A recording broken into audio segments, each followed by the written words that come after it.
గన్నవరం మాజీ ఎమ్మెల్యే వల్లభనేని వంశీని పోలీసులు అరెస్ట్ చేశారు. ఆయన కోసం 3 ప్రత్యేక బృందాలు హైదరాబాద్లో గాలిస్తున్నాయి. అయితే ఆయన గన్నవరంలోనే ఉన్నట్లుగా తెలియడంతో పోలీసులు వెంటనే అదుపులోకి తీసుకున్నారు.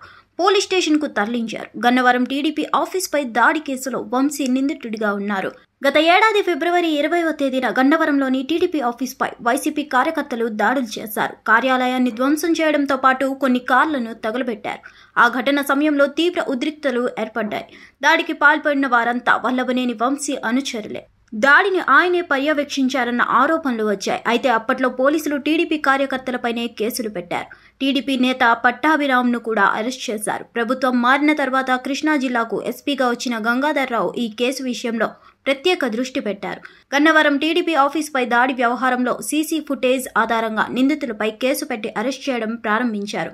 ఈ క్రమంలో 71వ నిందితుడిగా వల్లభనేని వంశీని చేర్చారు. ఇప్పటికే పలువురిని అరెస్ట్ చేశారు. వారంతా జైల్లో ఉన్నారు. వంశీని అరెస్ట్ చేసేందుకు కొద్ది రోజులుగా ప్రయత్నిస్తున్నారు. వైసీపీ ఓడిపోవడం, తాను కూడా ఓడిపోవడం వంశీ ముందు జాగ్రత్తగా విజయవాడ నుంచి వెళ్లిపోయారు.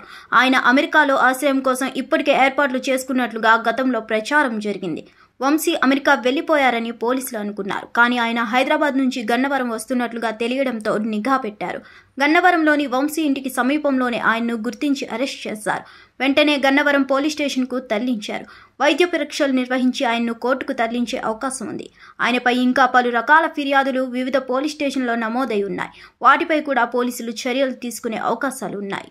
హిట్ టీవీ యాప్ ని డౌన్లోడ్ చేసుకోండి. ఇందులో short news, live news, entertainment movies అన్ని అవైలబుల్ గా ఉన్నాయి. Please download Hit TV app. Hit TV app hit TV app ని ఫ్రీగా డౌన్లోడ్ చేసుకోండి.